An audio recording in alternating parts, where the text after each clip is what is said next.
Orang-orang di kota Tarim lebih mulia daripada malaikatnya Allah. Ali Habsyi mengatakan, wallah, kalau mereka tahu hakikatnya, mereka ahli Tarim adalah mereka lebih baik daripada malaikat. Kenapa kaki Habib yang narkoba, yang maksiat, yang nakal, yang kotor dibandingkan kepala kiai yang pakai surban masih lebih mulia? Kenapa kaki Habib yang maksiat tersebut? Ya Umar Mahdhar, ya Umar Mahdhar, ya Umar Mahdhar.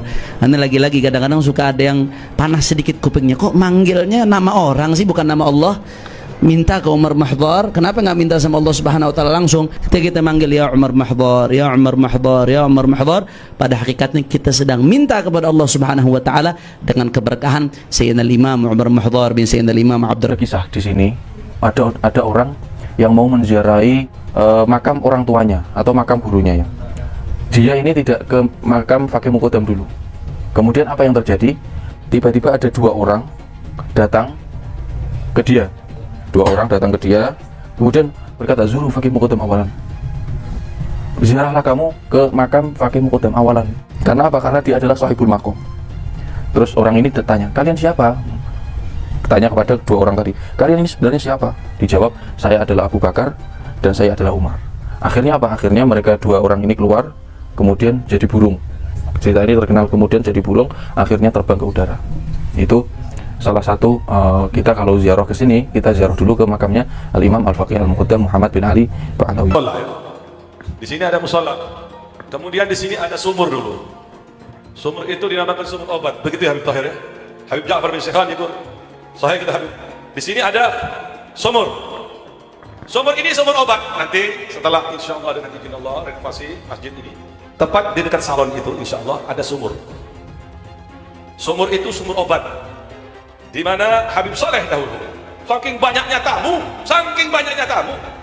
sumur itu disiram dengan air zam-zam dan diludahi oleh Habib Saleh. Dan Habib Ja'far mengatakan bahwa ini adalah sumur obat. Insya Allah nanti dengan izin Allah kita akan hidupkan kembali. Setuju? Kita akan berikan paralon supaya sumur obat ini dirasakan orang banyak. Habib Muhammad Mauladawilah mengatakan, wahai anak-anakku, aku kepingin tahu sudah nyampe mana kamu itu. Coba yuk. Coba terbang satu-satu. Disuruh terbang satu-satu. Terbang satu-satu. Bagus. Tinggal yang paling kecil kalau nggak salah lah Habib Abdurrahman Segaf. Diri Abdurrahman, terbang. Gal marhaba. Takut anu bang.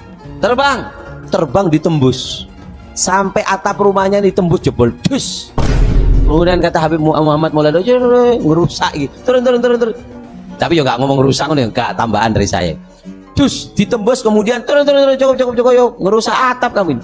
Kemudian kata Habib Rahman Senggap, demi Allah, kalau aku nggak dipanggil sama abahku, langit itu aku tembus. Dan Allah setiap mau menurunkan bala, itu pasti ngomong dulu sama kutub. Ibarat dulu zamannya Kanjeng Nabi Muhammad, ngomong dulu sama Nabi Muhammad. Namanya Nabi Soleh, Nabi Soleh kan setiap mau ngadap satu umat kan pasti apa? Ngabari dulu kan begitu. Nah, jadi Allah menyampaikan ke kutub dulu. Kalau kutub mengiyakan, maka turun adab. Jadi terjadi tsunami, terjadi gempa apa di dunia, itu sudah di ACC sama kutub. Berarti kan? Tapi kalau kutub itu kesian, ya Allah, warga sini masih bisa diharapkan. Berarti Semarang, Allah mau menurunkan sesuatu di Semarang, misalnya kutub, ya Allah, warga Semarang masih bisa diharapkan tobatnya. Terus saya yang nanggung. Makanya wali-wali kutub itu kan banyak yang penyakitnya parah. Contoh, yang masyhur terakhir kali itu Habib Niki, Habib Abdul Qadir bin Ahmad Asghar. Jadi menurut saya rasional saja, tidak mungkin ada Habib namanya Ubaidillah. Tidak mungkin ada Ahlul Bait namanya Ubaidillah. Bung Karno itu tidak bersahabat dengan Habib. Sejak kapan kita jadi budaknya orang-orang zaman? Saya sebagai anak bangsa tersinggung, apalagi cerita-cerita hurufatnya itu bisa nurunkan emas. Ada seorang Habib itu minta uang ke Kiai di Jawa Tengah gitu, ketika minta 40.000, saya 40 juta, saya hanya punya 10 juta, ditempeleng katanya. Astaga. Oh iya. Lalu di Madura itu ada seorang punya istri cantik, kalau kamu ingin masuk surga, keturunanmu diminta istrinya, dibolehkan. Seorang Habib yang gila itu lebih mulia dari 70 kepala kiai gitu kan ada. Nah, ketika cerita itu beredar kan ada yang berteriak tuh, Habib yang dari Habib yang rambut perak itu sama Habib Rizik. Coba tunjukkan kepada saya. Akan saya hajar sendiri kalau ada Habib begitu. Dikeluarkanlah omongan Habib Taufik, omongan ini. Semua video-video itu keluar. Semuanya video bohong. Iya. Kayak video-video tadi. Enggak dihajar tuh. Gitu. Sudah disebut ini alamatnya, ini namanya, tanggal sekian, ngomongnya ini sih. Enggak ada dihajar, katanya mau dihajar sendiri. Kelompok-kelompok tarekat palsu yang mengatakan dengan tegas bahwa kamu semua tidak bisa dekat dengan Allah Subhanahu wa taala. Kalian semua itu jauh. Karena apa? Karena kemaksiatan yang kalian lakukan gitu. Kalian itu maksiatnya besar, dosanya besar dan tidak mungkin bisa diampuni oleh Allah Subhanahu wa taala kecuali melalui wasilah dari kami. Kecuali wasiat dari kami, kecuali syafaat dari kami, kecuali kalau kalian mencintai kami. Dan inilah awal mula dari kelompok-kelompok, saya mohon maaf ya, seperti yang sekarang banyak dari Habib-Habib Alawi yang semacam itu. Mereka kan mendoktrinkan yang sama, bahwa kalian itu nanti kalau misalkan sudah masuk akhirat, itu butuh syafaat dari kami. Kalian itu dosanya besar, maksiatnya besar, susah untuk mendekati Allah Subhanahu wa taala, maka harus melalui perantaraan kami. Bahkan ada pengikut-pengikutnya sampai yang mengatakan bahwa kalau misalkan mau masuk surga itu kan susah, jadi butuh wasilah, butuh jalan tol, butuh jalan besar. Nah, ini melalui para wali. Para wali yang dimaksud itu yang mereka tunjuk sendiri gitu. Wali yang asli itu gak pernah ngaku, Baraya.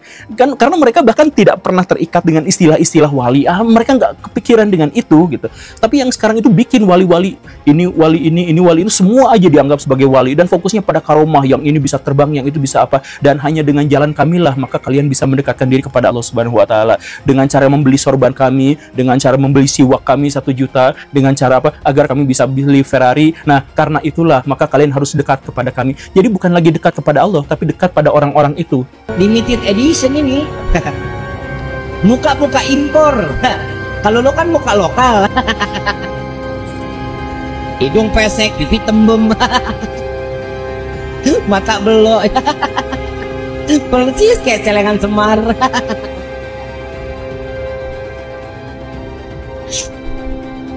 Terusin nggak? Yang mana nih? Celengan Semar. Baca kitab zaman dulu nggak ada lampu. Dari mana pencahayaannya? Dari jarinya. Jadi jarinya kayak senter. Masya Allah, kayak senter. Habib Abu Bakar bin Abdullah Al-Attas 1 kali duduk baca Yasin 90.000 kali.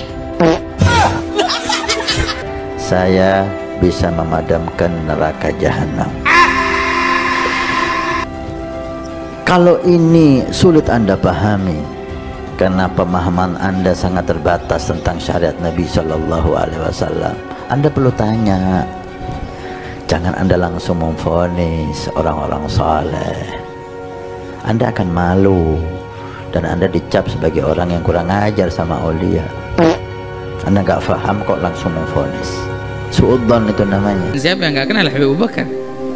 Di Aden itu ada museum susu, masih ada. Habib Abu Bakar itu waktu masuk Aden ditantang. Kalau engkau benar orang soleh wali mau masuk sini, turunin hujan susu dulu. Habib Abu Bakar itu terkenal di kota Aden. Dia waktu mau masuk Aden doa, ya sama subil laban walad Abdullah dakhala Aden. Wahai langit turunin hujan susu. Anak Abdullah mau masuk Aden. Karamahnya itu hebatnya. Serah, ente nggak percaya di Aden ada museumnya, ada susunya sampai sekarang. Nggak bisa diminum lagi itu susu dari tahun kapan. Upaya untuk menguasai negeri. Jadi antaranya kita lihat Membonjol saja diakui sebagai leluhur Ba'alawi. Pangeran Diponegoro juga diakui sebagai Ba'alawi, padahal cucunya masih hidup. Oh, gampang sekali itu dijadikan Ba'alawi. Gitu. Kan ini kan orang-orang pejuang untuk membela negara ini. Itu kan mereka coba-coba membelokkan sejarah. Kan mereka mengatakan yang membuat Pancasila Ba'alawi, yang membuat lagu Indonesia Raya Ba'alawi, yang membuat Partai Merah Putih Ba'alawi, yang memerdekakan Indonesia Ba'alawi. Sumpah Pemuda aja loh, Al-Irsad masih ikut, mereka nggak mau ikut. Cina ikut Sumpah Pemuda, Ba'alawi nggak mau karena dia bilang kastanya dia lebih tinggi dari segalanya. Kita nggak bicara ngawur, ada sejarahnya, ada, mereka punya jalan, kita baca kok, gitu loh. Jadi kalau mau bilang Pak Kiai, ada nggak arah itu? Emang arah, ada. Makanya mereka itu lebih senang melihat sebuah negara kacau daripada sebuah negara itu aman. Ada gerombolan monyet yang terus-menerus menghina dan memfitnah habaib, dari kalangan Ba'alawi. Gerombolan monyet tersebut secara terang-terangan menjadi begal nasab yang mengobok-ngobok nasab Ba'alawi yang suci. Saya mau sampaikan nih kepada monyet yang sudah mendirikan ormas monyet dengan laskar monyet yang didukung oleh sejumlah jenderal-jenderal monyet, saudara. Saya sampaikan kepada monyet-monyet itu, ayo, kapan kita mau perang?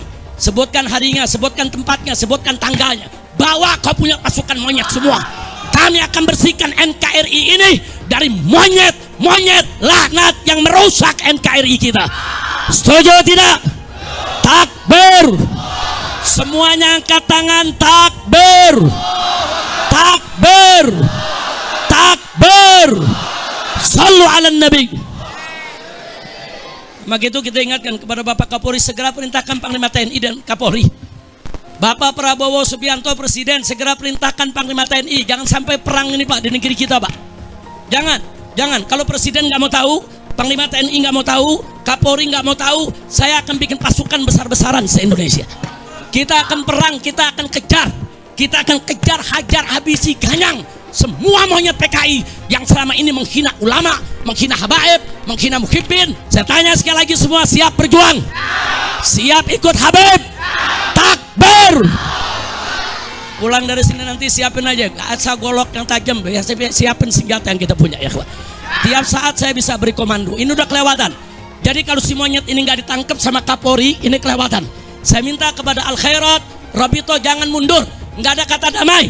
Orang ini harus dijebloskan ke penjara. Dia sudah menimbulkan keonaran. Betul? Takbir. Ini Kiai Imad ini membatalkan nasab Ba'alawi karena dibayar oleh Cina. Kata saya, urusannya apa Cina sama saya? Apa untungnya Cina itu sama batalnya nasab Ba'alawi? Sekarang kan di Banten lagi ada proyeknya Pak Jokowi dulu, proyek strategis nasional, namanya PIK 2. Saya kan nggak ngomong, mau setuju, mau menerima, mau menolak, saya nggak ngomong. Itu banyak orang-orang yang musuh-musuh Pak Jokowi itu sekarang lagi menolak proyek strategis nasional PIK 2. Lalu karena saya diem aja, tuh lihat Kiai Imad, kalau nasab Habib aja dikejar. Tapi adanya penjajah Cina katanya di Tangerang, Banten, dia diam saja. Aktivis-aktivis sudah menolak, tapi Kiai Imad diam saja. Itu tanda bahwa isu nasab ini dibayarin oleh Cina PIK 2. Bos, itu PIK 2 itu proyeknya Ba'alawi bos. Aguan itu orang Cina, tapi yang ngejalanin proyeknya itu Ba'alawi, namanya Mu'annas Al-Aidid. Dia Ba'alawi, dia Kabib. Kalau saya ngelihat Ba'alawinya, saya langsung nolak. Tapi orang nolak, orang menerima itu harus tahu apa yang ditolak, harus tahu apa yang diterima. Jangan kita nggak ngerti apa-apa, kita menerima. Jangan kita nggak tahu apa-apa, kita menolak. Saya nggak ngerti PIK 2 ini jenis kelaminnya apa. Saya bisa memadamkan neraka jahanam. Kalau ini sulit Anda pahami, karena pemahaman Anda sangat terbatas tentang syariat Nabi Shallallahu Alaihi Wasallam, Anda perlu tanya.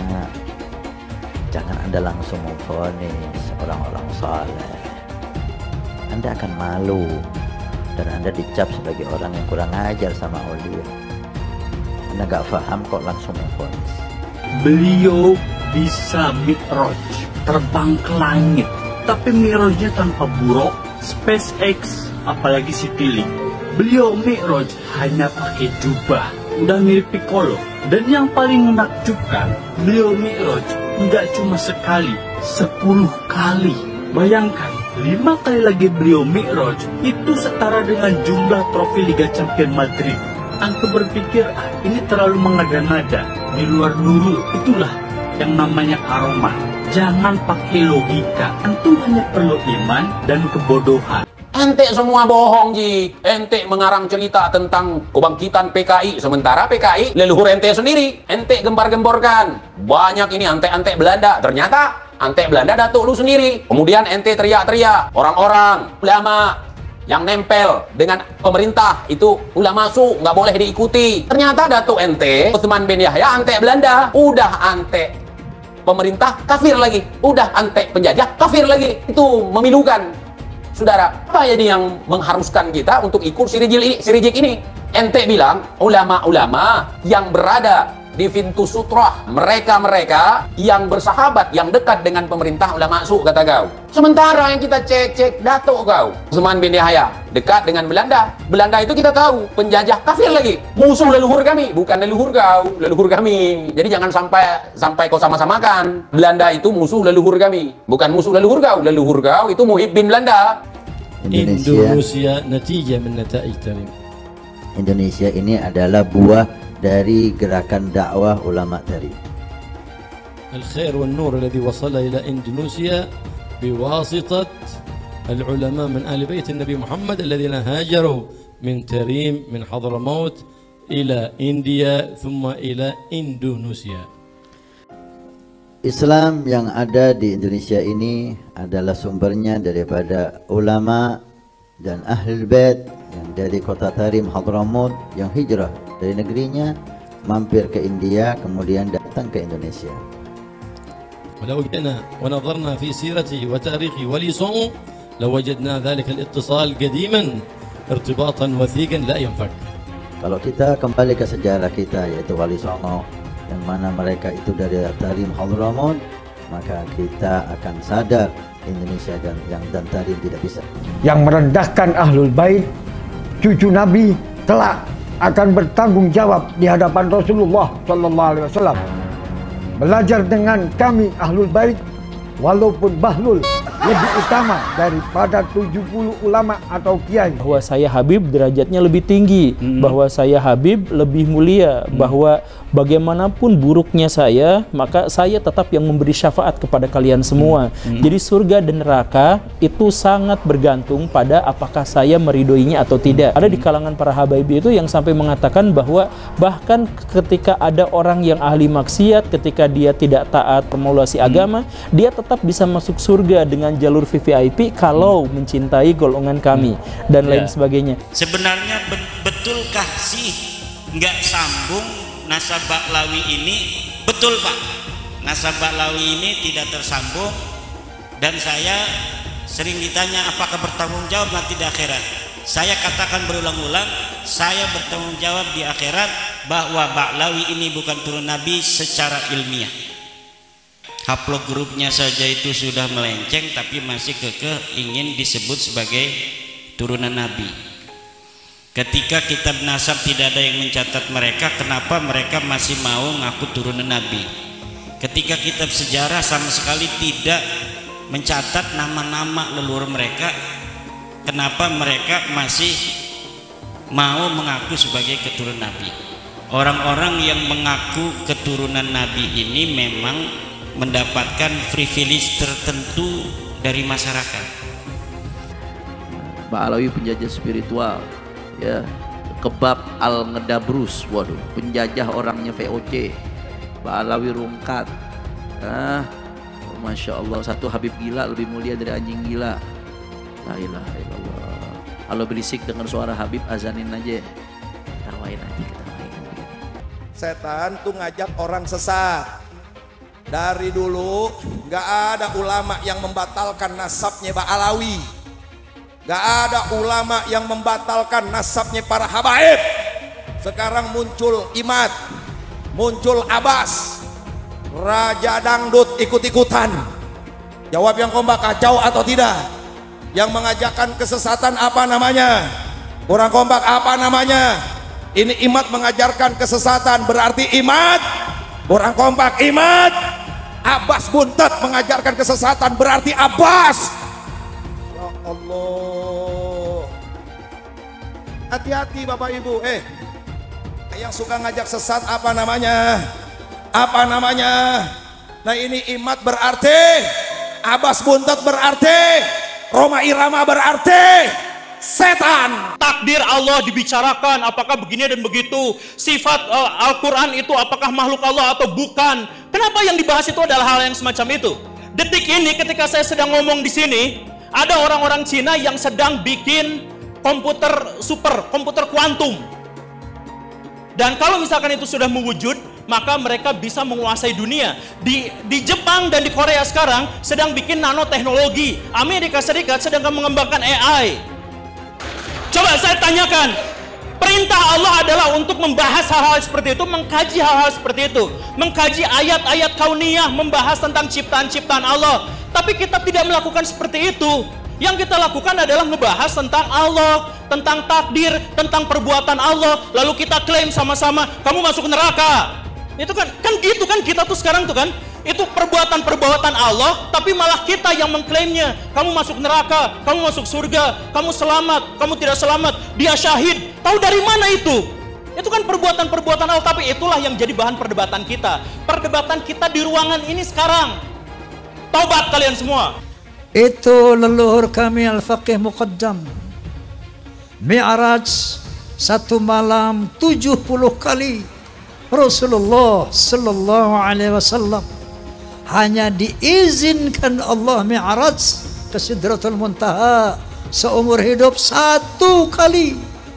Ketika ada orang mengatakan bahwa moyang kami bisa Mi'raj 1 malam 70 kali, ini telah merendahkan Rasulullah, telah menghina Rasulullah sallallahu alaihi wasallam. Ada lagi berita-berita khurafat. Leluhur kami kalau tidak malu sama Allah dapat memadamkan api neraka cuma dengan kelingking. Menghina Nabi sekarang menghina Allah subhanahu wa ta'ala. Banyak lagi cerita seperti itu. Leluhur mereka semuanya wali, bisa nurunkan emas dari langit. Yaman itu negeri paling miskin di Timur Tengah. Bagaimana kita percaya dia bisa turunin emas dari langit? Nah, ini membuat satu faktor menguatnya saya, keraguan saya tentang apa iya cucu Nabi ini kayak begini. Dari 3 disiplin ilmu ini, menurut sejarah, menurut ilmu nasab, menurut ilmu filologi, menurut ilmu DNA, maka muncullah hakul yakin bahwa Ba'alawi bukan keturunan Nabi Sallallahu Alaihi Wasallam. Mitos tentang kesucian Habib di Indonesia perlahan runtuh. Bila semula para Habib seperti Rizik Syihab atau Bahar Smith dipercaya sebagai manusia suci yang harus dipercaya dan diikuti perintahnya, rasa hormat terhadap para Habib pun perlahan memudar. Di beberapa daerah saat ini berulang kali terjadi pembongkaran makam Habib Keramat. Pembongkaran makam ini adalah bagian dari gejala lebih besar pembongkaran kepalsuan tentang Habib sebagai keturunan Nabi Muhammad. Para Habib di Indonesia tidak bisa dianggap sebagai keturunan Nabi Muhammad. Para Habib seperti Habib Rizik Syihab atau Habib Bahar Smith justru melanggar ajaran Islam. Sudah saatnya masyarakat Indonesia tidak lagi percaya pada mitos-mitos tentang Habib sebagai keturunan Nabi yang suci. Habib Bahar berkata, satu Habib lebih utama daripada 70 kiai. Yang ngomong bukan Bahar bin Smith. Itu saya lagi buka kitab, bukan lagi ceramah. Saya lagi ngajar santri, biar santri ini tahu Thariqah Ba'alawi syarifun wahidun, satu Habib afdal min 70 aliman, lebih utama daripada 70 alim. Satu kaki Habib itu lebih tinggi, lebih mulia dari 70 kepala kiai, kan gitu. Itu kan penghinaan betul. Kalau orang tidak terhina dengan ini, saya kira tidak, rasa kebangsaannya rendah. Karena itu dinyatakan, harusnya ditegur lah. Habib itu meskipun mabuk, berzina, itu jangan dimarahi. Karena kalau Habib itu pasti masuk surga. Nah, yang begitu itu membodohi bangsa Indonesia. Habib gila pun, kalau turun Nabi gila sekalipun tidak apa-apa, itu masuk surga, kan gitu. Kalau kayak Indonesia tuh apa? Kamu kan kalau tidak ada Habib, kamu nyembah batu, katanya. Masa iya begitu? Saya ini tidak tahu ya sejak kapan munculnya Habib ini sebagai kelas sosial yang tinggi gitu ya. Ba'alawi kalau bagi saya bukan gitu ya, bukan turunan Nabi, karena dari filologi jelas ya, kemudian dari historik jelas, kemudian juga DNA yang terakhir itu. belajar sama satu Habib sama ukurannya belajar dengan 70 kiai, sama ukurannya belajar dengan 70 kiai, gitu loh Habib. Satu Habib, walaupun Habibnya jahlun, maksudnya bodoh kata Iwa, walaupun Habibnya jahlun, maksudnya bodoh kata Iwa, itu ukurannya perbandingannya amat 70 kiai yang alim.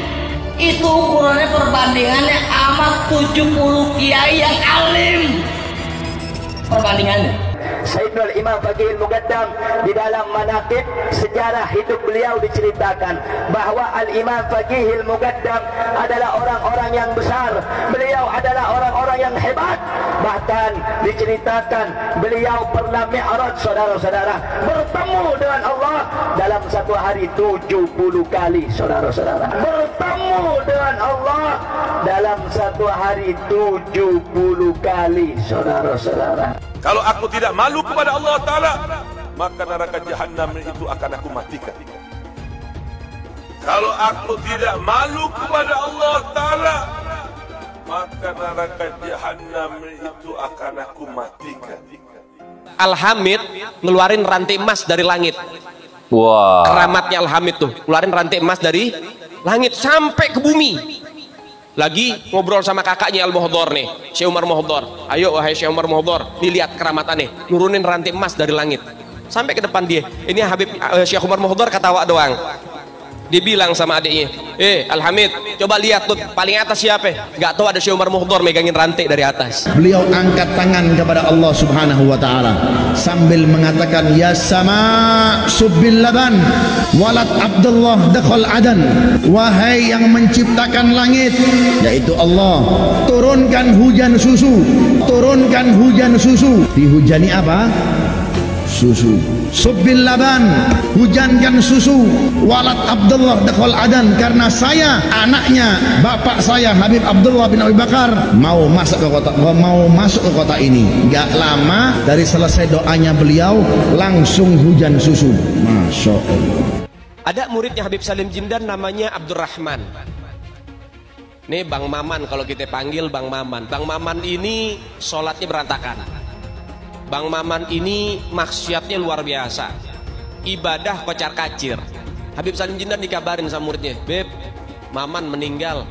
Sebelum ditutup, habis beliau tulis, ditaruh tuh kertas, beliau bilang, Man, gue tahu lo ibadahnya berantakan, tapi lo cinta sama dzurriyyat Nabi Muhammad, ikhlas dari dalam hati. Nanti kalau malaikat munkar nakir datang nanya pertanyaan kubur, jangan lo jawab, Man, lo kasih surat dari gue, lo masuk surga tanpa hisab. Umat Islam mulai gaya, mulai mengkoreksi Habibnya, mulai mengkoreksi Habibnya, mulai mengkoreksi ulama-ulama dari anak cucu Nabi Muhammad SAW. Orang yang seperti itu mirip dengan iblis. Orang yang seperti itu mirip dengan iblis. Sudah dijelaskan, orang yang mati bawa benci sama keluarga Nabi, bukan hanya umat Nabi dia keluar, saudara. Bukan hanya keluar dari umat Nabi, sampai dia keluar dari agama, keluar dari Islam, saudara sekalian. Artinya apa? Tidak ada kesempatan mendapatkan pertolongan dari baginda Nabi Muhammad.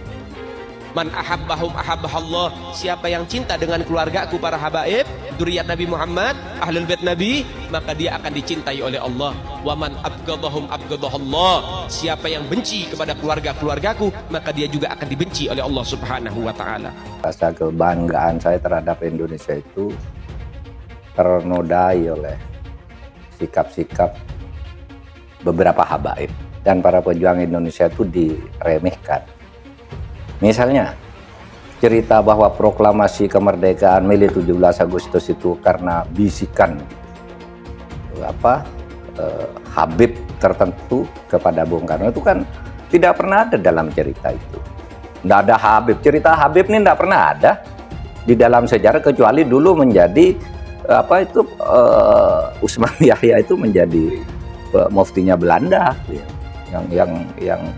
yang mengharamkan kita melawan Belanda. Justru itu Habib yang jelas itu tertulis dalam sejarah. Kalau Habib berbisik ke Bung Karno kapan? Dan tidak pernah ada cerita itu. Nah kok sekarang lalu Habib, lalu para pejuang dihabibkan semua kan? Diponegoro, siapa lagi? Imam Bonjol. Wah itu kebanggaan orang Jawa loh, Diponegoro itu. lalu dihabibkan. Habib dari mana?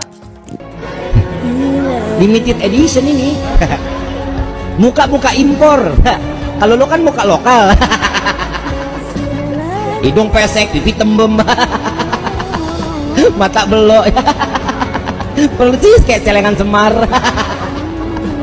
Sekarang ada disebut hal rame, dibicarain di TikTok. Saya punya kakek yang baru jelek-jelekin, Habib Utsman bin Yahya. Dia bilang antek Belanda. Zaman dulu itu Belanda luar biasa loh. Habib Utsman punya langkah. Beliau memang dalam kitabnya Manhajul Istiqamah ada membahas untuk tidak ada pemberontakan. Tapi bacanya yang jelas, jangan cuma pas garis itu aja. Itu di situ disebutkan. Bahkan bukan cuma Habib Utsman, dulu almarhum Kiai Haji Hashim Asy'ari juga begitu.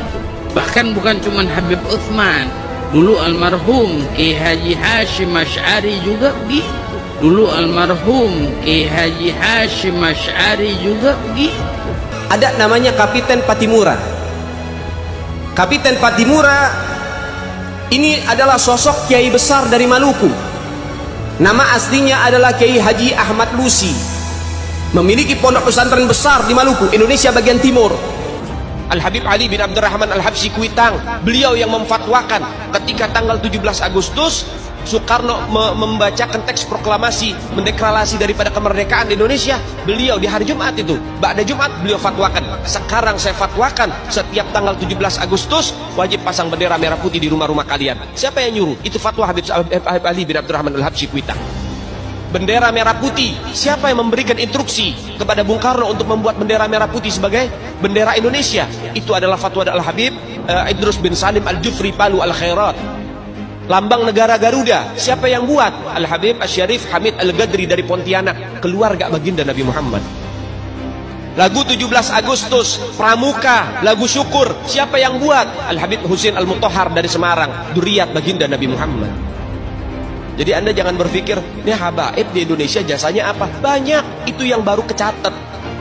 Itu yang baru ketahuan. Masih banyak lagi daripada keluarga Nabi Muhammad yang tidak mau masuk buku karena perjuangannya ikhlas karena Allah dan Rasul. Siapa Imam Bonjol? Semua pasti bilang pahlawan. Betul apa enggak? Imam Bonjol pahlawan Indonesia bukan? Pahlawan nasional bukan? Sekarang siapa namanya Imam Bonjol? Al-Habib Muhammad Syahabuddin. Beliau habaib dari kalangan bin Syahab. Imam Bonjol itu bin Syahab, masih daripada kakeknya Habib Rizik, saudara sekalian. Itu keluarga daripada Nabi Muhammad, keturunan Sayyiduna Muhammad. Habib Rizik, Habib Rizik gurune aku.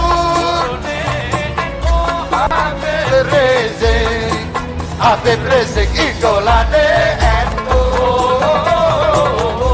Indonesia terbesar di dunia. Bangsa ini akan aman, bangsa ini akan sejahtera, bangsa ini akan makmur selama anak cucu Nabi Muhammad SAW tidak diganggu, tidak diusik, dimuliakan, dicintai, disayangi. Karena apa?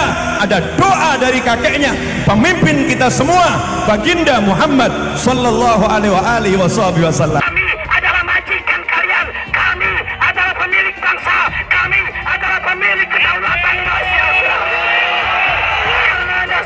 Hai semua, nama saya Johannes Leong. Saya adalah investor saham, forex, dan juga kripto. Channel ini banyak membahas tentang berita terkini, edukasi finansial, investasi, dan lainnya. Jangan lupa subscribe channel ini kalau kamu suka dengan konten yang serupa. Follow juga sosial media lainnya yang saya taruh link di kolom deskripsi. Di sana kalian bisa dapatkan konten yang berbeda. Saya juga punya Telegram channel yang isinya berfokus kepada trading dan juga investasi. Itu Telegram channelnya gratis. Oke, kita lanjut ke videonya. Sebagian besar penonton di video ini, setelah menonton video di awal, mungkin bertanya, apakah kejadian seperti krisis 98 akan kembali terulang? Belum lagi keadaan global yang tidak menentu. Lalu apa yang bisa kita lakukan untuk selamat dari krisis yang mungkin akan datang dalam waktu dekat? Jawabannya adalah investasi. Kebanyakan dari kalian yang lagi nonton kalau investasi pikirannya pasti hanya di properti. Tapi ketika terjadi krisis seperti 98, apa yang terjadi dengan rupiah ketika hyperinflasi, dan juga apa yang terjadi dengan harga properti. Harga dolar dari 2.500 rupiah terbang ke 15.000 rupiah. Otomatis utang yang harus kita bayarkan naik 6 kali lipat. Banyak bisnis yang bangkrut, kebakaran terjadi di mana-mana, hingga rumah pun bagaikan tidak ada harganya. Mau dijual pun tidak ada yang mau beli.